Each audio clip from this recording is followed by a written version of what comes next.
this gonna be consistent, or are we gonna get like blazing hot, like devil's devil's basement hot, and then it's just gonna go ice cold again? Yeah.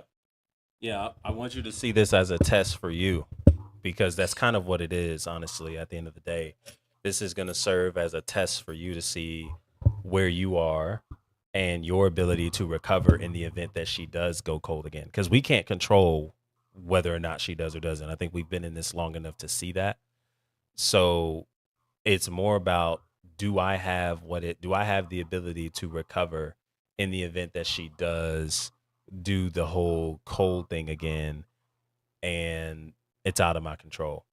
And even if we don't feel like it's not about whether or not we handle it perfectly, okay? Like that's not really what we're trying to measure it by. Let's just pay attention to what the recovery looks like. Let's pay attention to some of the stories and meanings that we'll rehearse over ourselves regarding the moment. And then let's just pay attention to I think our ability to just move forward without over identifying with the moment. And regardless of maybe how long it takes, I think the goal is for it to not take as long as it has before. But again, we're in spaces where we're developing and getting our own individual work. And so, all of this is a process. But this is going to be something that gives us a mirror into what we still want to lean forward into without discrediting what we've already healed through. Like you've already made progress. Let's celebrate that. And then let's have grace for whatever progress is still left, regardless of what happens. Because we don't know if she'll go cold. That's maybe what history will say. And that's not to say that we ignore that, but we really don't know. I mean, for all we know, the work that she's really been doing has been phenomenal. And we'll see that because of how she's slowly responding in these moments that will be different than how she typically does. It may not be an extreme night and day, but there'll be some small decisions that she'll make that we'll notice, okay, she's making an attempt. And we can honor the attempt because that means somebody is getting it, just like you're getting it. And so I hope that makes sense. No, that does. That definitely does. Um, yeah, I mean, like I also have like told her like straight up, like I see her trying. I appreciate her trying. I have noticed her consistency, and she did respond in a way that I didn't think she would. Um, it was a very not super self aware response, but since that argument that we had, you know, I asked her, I'm like, what is it with you, quote unquote, needing space, but still checking in on me? And then she told me, she's like, well, I still I still care, like I still do care about you. And I'm like, okay, so then like, is it too much to ask? Maybe like per se, we don't have to talk every day. Hell, maybe not even every 2 days, but like maybe once every few days, you reach out in space. Obviously, I can continue to respect that space. And just let me know, hey, I'm thinking about you. Hey, I'm still here. Don't worry. Like some something along those lines. I'm not asking for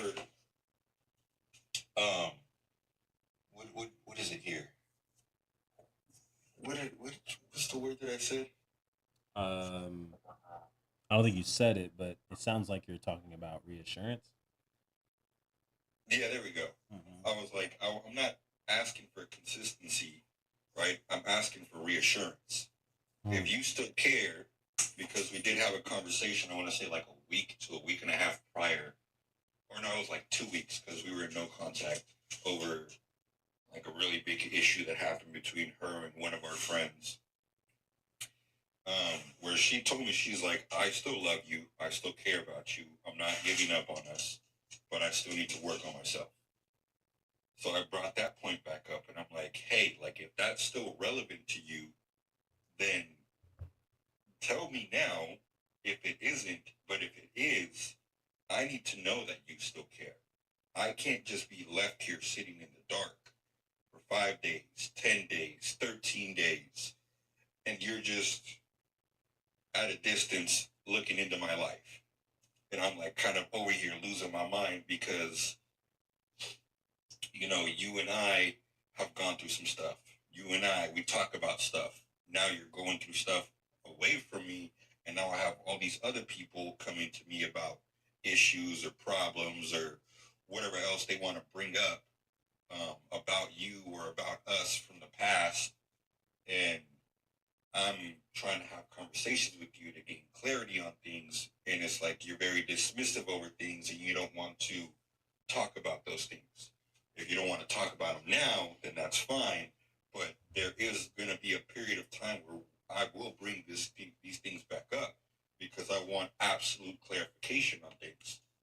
And that's going to start like that's another stepping stone to, if we're not giving up on each other, but we do need to work on ourselves, then that communication needs to be one of the stepping stones for us to come back. I mean, right? Like, would you say that's fair? Because with that, right, like, I want to say it's maybe 2 weeks ago, that's when it started getting semi-consistent.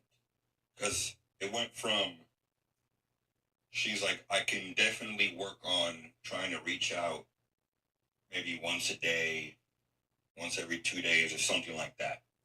And I'm like, that's fine. Like, we don't have to rush into anything. But it went from a simple good morning, hope your day goes good, no good night, to good mornings, a little bit about the day.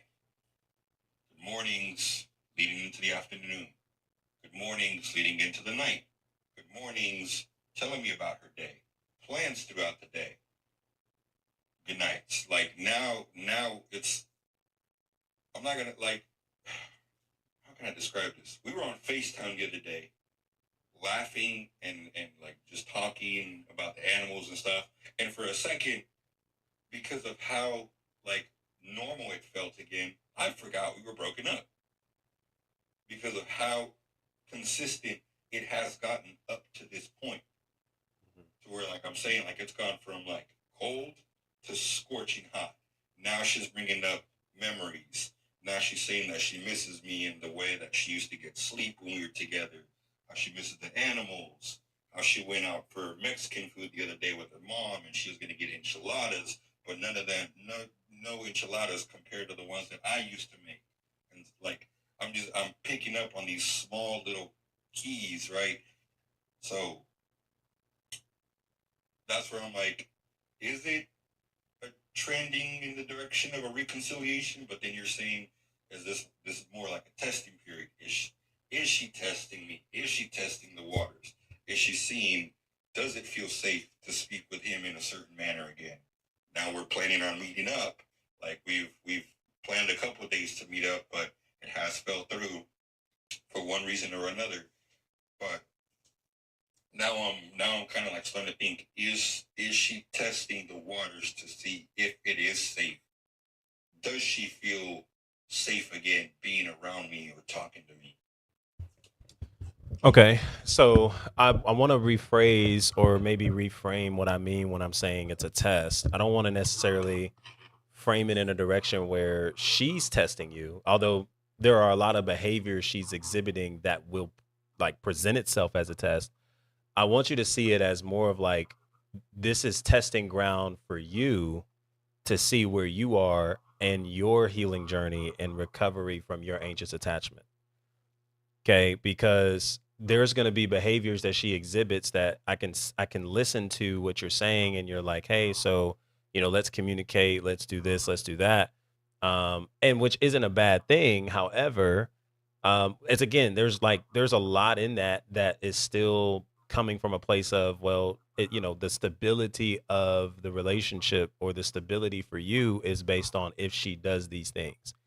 If she sends a message, if she doesn't leave you in the dark and all those things. And I'm saying I'm not so sure we're at a place yet where we can guarantee that she does or doesn't do those things. And so the real test is going to come in to really determine, your bandwidth and capacity on how you handle it in the event that she doesn't do those things. Does that make sense? Does that kind of clarify it a little bit? it's not so much about her, it's more about you and where you are. You guys can be in this position where you're getting to know one another and it's revisiting some things, and there seems to be a lot of sparks flying because of the rekindling, and that's okay. I want you to be able to look at this and say, okay, well, the behavior that she exhibits where she may not send a message for a few hours at a time, or as you kind of said, you were okay with that. So a few days at a time, or in the event that she does kind of go back into the dark, in the event that she does follow and keep tabs on the socials, but isn't necessarily sending a message, before we start kind of reacting to that, I'm wanting us to reflect and say, okay, what exactly about that is challenging me, my identity, or what I feel I need? Because there's a world where you respond to those behaviors and it doesn't bother you at all. And that also doesn't mean that it means that you guys should be together. It just means that you're completely okay regardless of what she does, because it's a reflection of where she is, not who you are.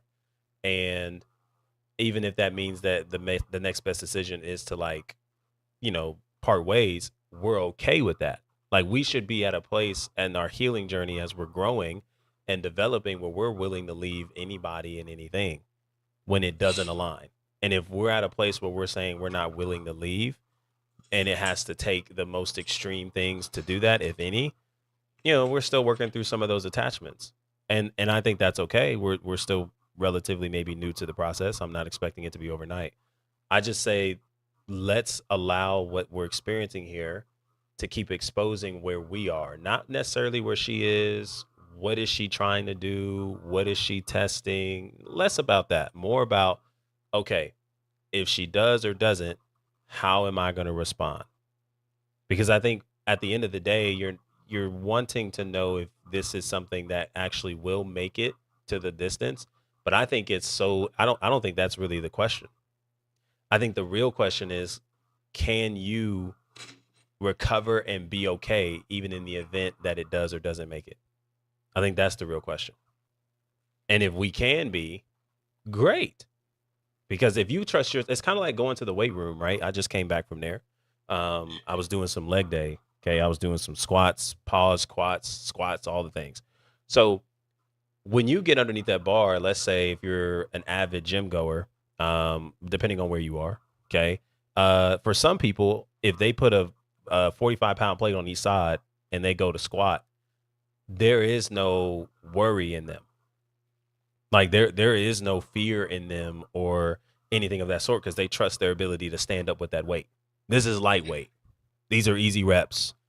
I'm not challenged or threatened by this weight being on my back. What's happening, Dr. Elijah Frazier? Welcome in the building, my guy.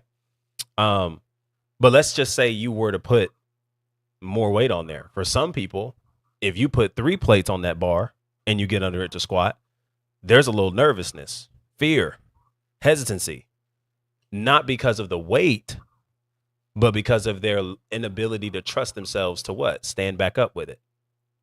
I don't know if I'm going to make this rep. Same thing if you get underneath the bench.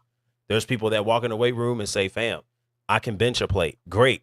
There's some people who walk in the weight room and they see people put on 3-4 plates and they're like, not necessarily because of the weight. They're not afraid of the plates themselves. They're afraid of their ability to handle the weight, to come down and to explode up, to handle it correctly. That's the same thing that I want you to see in this experience. That's what I mean when I'm saying it's a test. Can you handle it in the event that she does or doesn't? If she doesn't, great. She's growing. We see it. In the event that she does, can you still be okay? And in the event that we're not, we just see, okay, we got some more work to do. It ain't nothing against us. There's no shame that we need to carry on. And we just may need to continue to develop that. And that might be without her. And that's okay. That's kind of what I want you to see in this aspect. I don't know exactly what she is aiming to do, although we know the tendencies and the attachment style says she's back into that phase where things are going well and things are at a peak. That's a common experience. It's just more about can I handle my ability to recover in the event that things don't go the way I want them to? That's what we're building. I appreciate your point of view on that because that helps me think about it differently, for sure. Because I mean, before that, I'm sitting here like, does this mean we're getting back together? Is it a possibility that we are? But now it's like, okay, now the way that you put it, I can definitely kind of like put that to the side and be like, okay, this is a test for myself. Because if we do, then good. If not, just like you said, how am I gonna go? How am I gonna move forward and handle if she does go cold again, if she does disappear again, or if this isn't a road towards reconciliation and we don't end up getting back together? So, I definitely appreciate that point of view. Yeah, absolutely. Yeah, and like I said, I think it's all a process, man. And so have grace for yourself with whatever comes from it. Have grace for yourself. But I think this also gives us the ability to just be as much in the present as possible with this connection too. So we're not trying to control too much of what she's doing, and she's not controlling too much of what we do. Like this is just us trying to see what this could look like if we reconnected, and the work that we've been doing individually. How does that pan out for us in the future, and just being fully in the present and engaged in that. That's all I think is really what's presented here. Like there's many times I'll leave this last example for me in recovering from my anxious attachment. I had various tests to be able to put this to. It wasn't just coming back out in the romantic space and dating again. I mean, I was putting that to the test when I was building my book of business with clients, when I was um, messaging clients or messaging people in hopes of collaborations and all that kind of stuff. Anxious attachment has a way of spilling out into so many different areas that a lot of people don't talk about because we only associate it to, relationships romantically. But when remember, at the core of anxious attachment is anxiety, fear of the unknown, uncertainty. Okay. And so that stuff spreads everywhere. And so for me, I was able to put that to the test where if I sent a message to somebody, I wasn't trying to reread the message to make sure I sent the message how I thought I did. So that way they got what they needed. Or I felt like I had to, monitor when they were responding, or I had to monitor, if a client was getting what they needed or all these kind of things. I was able to do what I know I needed to do and let the rest be what it is, and trust that if there was something that wasn't given, this person would speak up and say it. This person would say, "Hey, I need this, I need that." This person would, do what was required. So I'm just saying all those things to say, man, it's all a test for us. Um, and I think you win either way. And so my biggest encouragement to you is just be present, man, instead of maybe trying to focus so much on if this is this reconciliation? Is this something that's fully coming together? Man, we'll know when we cross that bridge if reconciliation actually happens. If you guys fully do come back together, if that we'll know when we know in that space. But right now, we're just in the place of progress, and we can be okay with that being where it is. 100%. 100%. Hey, I appreciate your time, man. Thanks for talking with me. That definitely helps me think about it differently because like I said, I was sitting here like for the past few days, and I'm like, what does this even mean? And I'm more leaning towards, does this mean we're gonna get back together? But you're about the second person now that I've explained, like I've basically given this context to, and they're like, it's essentially a test. Like, just stay present, be present, and for whatever it is, like it's gonna take its course. But at the end of the day, just like how you brought it up, it's more a test for myself to, you know, when does come to the outcome, how am I gonna handle that? Because I know how I'm gonna handle it if it turns out the way that I want it to turn out. But if it turns out the way that I don't want it to, then that's gonna be the real big test in my growth thus far. There it is. There it is, man. I'm proud of you, man. You're making strides from the first time we talked to now. You're making strides, man. I hear it. And so stay with it. And if you have any other updates, follow ups, anything like that, I'm always available, man. Send me a message, and I'll be connecting with you then. We'll do, man. We'll do. Yes, Appreciate your sir. time, brother. Hey, man. Appreciate you. Take it easy. Yes, sir. Hey, man, y'all put a one in the chat if y'all felt that was helpful. Um, yeah, I think a lot of these things are just reflections of testing periods. Testing periods. That's all it is, man. And when we have that testing period, that gives us the ability to see things where they are as they are, and build the courage and capacity to be able to engage with what's on the other end. It's the same way when you think about them. If you're not dating, if you're not in active relationships, the same way that you might think about rejection. Okay, same way you might think about ghosting. Same way you might think about divorce. Same way you might think about some of the things that, again, at the surface feels very scary. I wish to never experience that. I don't ever want to experience that. And of course, we're not looking for those experiences either. And we're not trying to derive ourselves from experiencing the pain and feelings that come with them. What we're saying is this is all a pain, a test of threshold. Okay, how much can I handle? And sometimes we don't know until the thing we did not expect or the thing we did not want, unfortunately, takes place. That's not to say we're looking for it. Okay, but we know life sometimes just be lifing. People will be people. And instead of trying to control what other people do, I'm going to control what I do in my response. And you know, I think it all has its place. So I hope that was helpful to those of you who were listening in. I appreciate you a ton for joining. Be sure to ask your questions in the chat if you have them. And if you desire to call up, take a few minutes to ask. I'll take a few minutes to answer.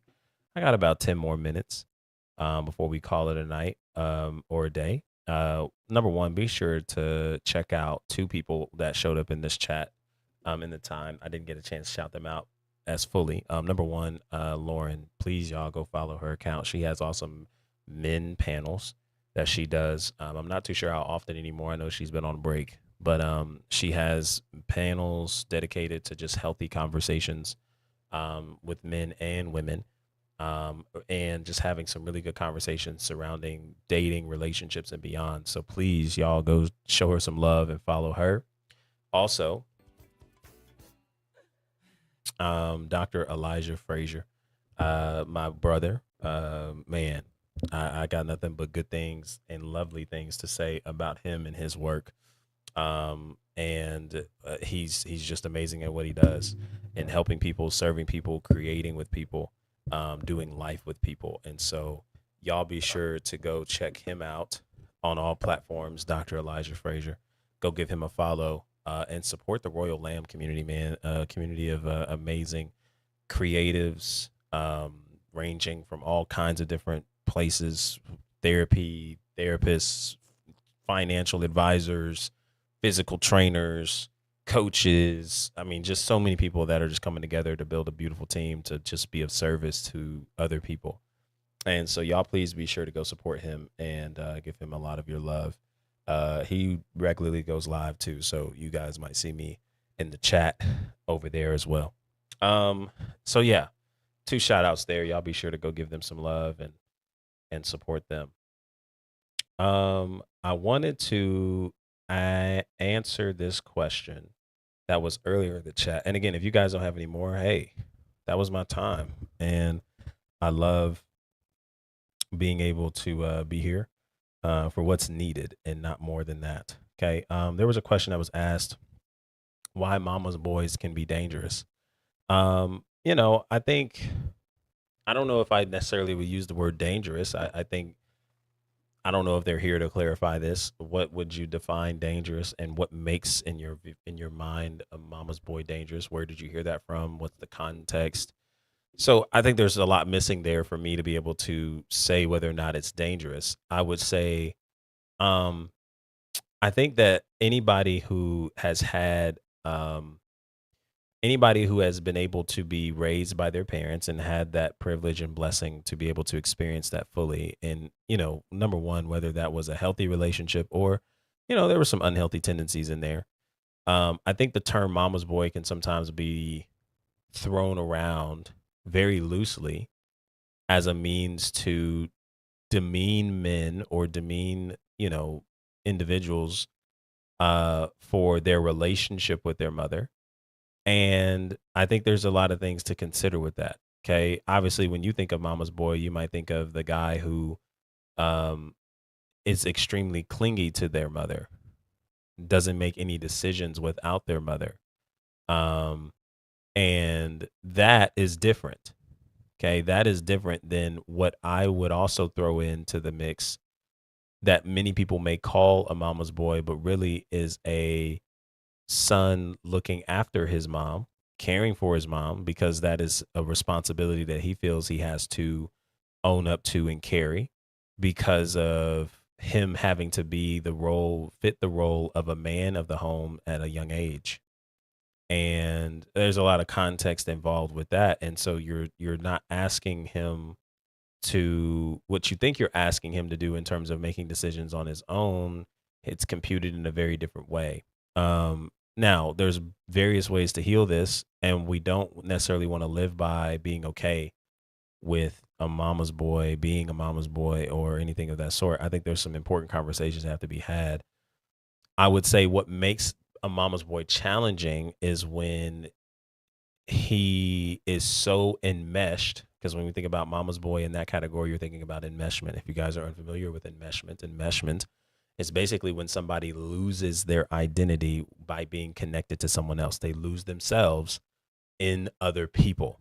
Okay. And so when there's enmeshment, you're thinking of someone who, again, can't make decisions without this person.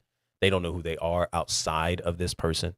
A sense of identity, foundation, opinions, decisions, thoughts to stand on their own.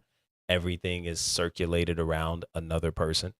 That is dangerous. And so, dangerous. I think that's challenging. I don't want to use the term dangerous.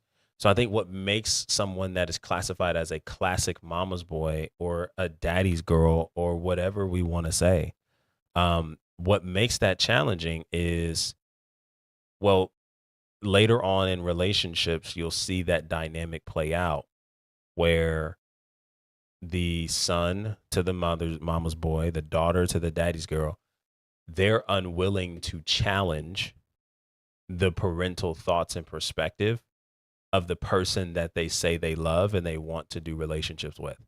And anytime that starts happening, where you have parents who are speaking about the other person in such a maybe derogatory manner, and the child of that parent is not speaking up and defending because they're only speaking from angles that they don't have full understanding on, that can present a challenge, because then we're talking about, if we're thinking about marriage and going that distance, if you think about how a house is structured, right, the roof of the home becomes the in-laws.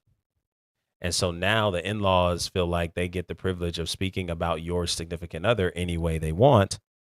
And then because the child is afraid to speak up to that because they're afraid of disappointing their parent, they're afraid of challenging their parent, they're afraid of correcting their parent, they're afraid of addressing the dysfunction the parent is moving in, they will continuously allow that behavior to be treating their other person, and they don't even have context for the person that they love. They don't see them in the same light, they don't see them in the same way, and that is challenging. And it's very hard to remain connected to somebody who's unwilling to defend you, even if defending you comes at the cost of going against what the family wishes are.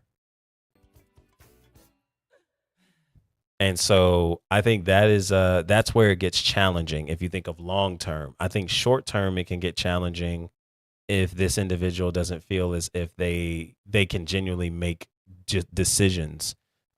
When a mom has coddled her son, when a parent has coddled their child for so long, from all kinds of different things, and some of them being well-meaning, others maybe being controlling. There's a great differentiation between the two. I won't get into all that, but I definitely think that the big part in that is, he's unable to do certain things that he probably should be able to do at the age and life range he's at. So, like, when you think about enmeshment, um, maybe when you think about, uh, man, there's a privileged princess, and then there's a different terminology for the guy. But basically, that coddling has gone on for so long, they don't feel that they can make decisions on their own. So things like filling out job applications are challenging. He doesn't do his own laundry, and not because he got the money for somebody else to do his laundry, but because he don't know how. Like the simple tasks that you should be able to do to create and keep up maintenance around where you are, you don't know how to do. And I'm telling you this, one, from research, but two, because of even my own story.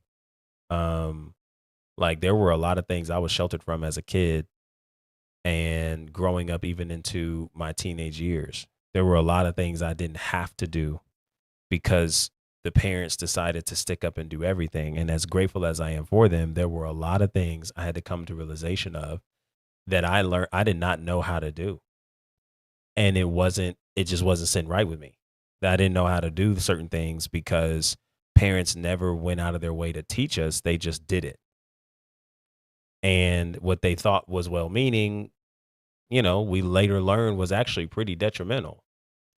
And without moving with so much guilt and shame towards them or so much anger towards them, it becomes a place where you realize as the child, I have a responsibility to learn some things that whether my parents knew how to teach and didn't, or didn't teach because they couldn't, I have a responsibility to learn these things to be able to build and cultivate skills to be helpful with where I'm going and who I'm becoming. I had to stop blaming my parents.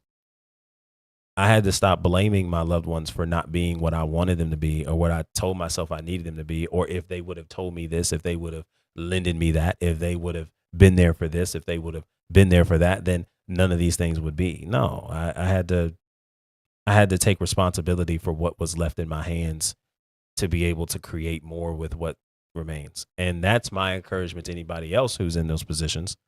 Um, and I think that's maybe what makes Mama's Boy not so dangerous. I wouldn't use the term dangerous. I don't necessarily think they're an endangerment. Someone who's falling into that category is an endangerment to relationships or to your life. I think it just presents a massive challenge depending on how deep they are. Because if you're dealing with somebody who feels that they are incapable of making decisions without their mother's approval, their parents' approval, or constantly finding themselves looking for the approval of their parents, even at an older age, I think that is a challenge.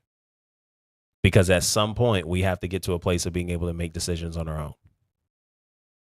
And because I know I can't please everybody, yes, that includes my family. I have to learn to make decisions that make the best for the life I want to live and the life I'm called to live. And if that means that this decision is going to disappoint other people, so be it. If that decision is going to disappoint my parents, so be it. So be it. They'll live. You will too. And I think there's a lot of, I definitely think there's a lot of relationships that suffer from the aspects of, you know, one partner or maybe both. They're just really caught up in trying to get the approval of their parents. So their parents, in a way, control who they date, and they don't even, they're 30 years old. Your parents control who you connect with and who you do life with and all the things, because you're constantly trying to say, well, will this pass the test? Will my parents approve? And, you know, I think we're the generation of people that are constantly saying that they're healing from wounds their parents never did. I think it's very interesting that we find ourselves trying to get the approval of the same lineage of people that we claim we're trying to remove ourselves from. That's very interesting that we are trying to remove ourselves from these same people or same behaviors, same patterns, same cycles, but yet at the same time we're coming back running for approval. We should be curious about that. We should be curious about that. There's a time when your parents are there's a time when your parents are your parents. There's a time as a parent that you are a parent to your child. And then as they grow older and all the things you've instilled in them, they're now able to go and make their own decisions, and you just trust God with their life and where they go because there's not much else you can do. You go from being a parent that's telling them what to do, how to do it, everything to do, to now you become a part of some, potentially, depending on the relationship you have with your child, you may have yourself a decision in being wise counsel for the life your child lives. So instead of trying to constantly tell them what to do and what not to do, and if they don't, then they're in trouble. Now it's like, hey, so I hear you, I see you. These are the things that I would consider. These are the things that I would suggest. This is maybe where I would go if I was in your shoes. And I'm not saying you got to go where I go, but these are some things that I would consider. They become more conversations, and you become more of a space to be able to hold some tension with your child as they're navigating some difficult seasons in life. Because there's going to come a day where you're not going to be able to control every aspect of your child's decisions. That does not mean that you cannot find a way to still serve, still love, still be present, still be available, and still help, even if that means just holding some space for your child to be where they are. So I hope that answers your question. That was a long rant. Long rant. But if you listened to that and you thought that was helpful, put a one in the chat. And I think that's our time. That is our time. So no more questions. I appreciate you guys a ton for stopping by. Be sure to go to the top of my page on my TikTok and Instagram. Click that link on Instagram, becoming-secure.com. On my TikTok, the link tree is the where you will click, and then you'll click the only link that's there. All right. That's where you'll get your free relational diagnostic. I need you guys to go get that. All right. If you really are interested in wanting to experience new relationships, healthy relationships, secure relationships, and you're just not quite there yet, and you're constantly wondered why so many things are happening, why is it happening the way they are, why you're responding the way you are, this is a diagnostic you want to be able to engage in to get the healing you need. And the first step is always to reveal truth, because we can't do anything without being in truth. So if you're not even able to complete that, your chances are you're really not ready for the healing that you say you want. You're not ready for the relationship you say you want. So prove yourself wrong. Go to the top of the page, click that link, and complete that questionnaire. When you do, you'll actually be able to click book qualification call, which is free, by the way. You'll finish out that questionnaire by answering a few remaining questions to see what programs you would qualify for to be able to engage in and move forward into. Okay. So be sure to do that. That is the only thing I got for you. All right. So be sure to do that. That'll really put you in a good space to be able to engage in the right relationships, the healthiest relationships possible. Be sure to stay tuned to all content and pages across the board. We've flying stuff out like crazy, so be sure to be on the lookout for that. And I appreciate you guys a ton. What does it mean if he still has his ex number saved for 3 years and he has a new girl? I don't know. I don't know what it means. Sounds like he needs to get rid of that number, and maybe he hasn't cleaned out his contacts. I don't know. There might be some other things to that. But listen, stick around or come back tomorrow. I'm here for another Q&A. So maybe there's an extensive conversation to that, more context. Be sure to show up then. I'll be happily able to take your question and so many others as you come through. All right. I appreciate you guys a ton. And as always, until our next conversation, be easy and be breezy, my friends. Peace.